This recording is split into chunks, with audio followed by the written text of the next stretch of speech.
Sa Lakot Part 2, dahil busog na kami, inikot namin ang buong paligid ng place at napakaganda. Ay, ang cute. Wala siyang tao. Maganda dito yung grupo din. Nag-enjoy talaga ang mga person at kung hindi nyo pa ito napupuntahan, ito ay matatagpuan sa Silang. Tagaytay Silang at i-like and follow nyo ako at i-message para samahan ko kayo. Charot! Oo. Saka sa lampak. Sa lampak lang. O, pasok ka doon. Puno ka ng picture. Ang place na to ay nasa taas, tanaw ang buong kapaligiran.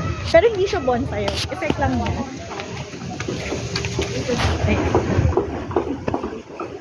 Ayan, ganyan.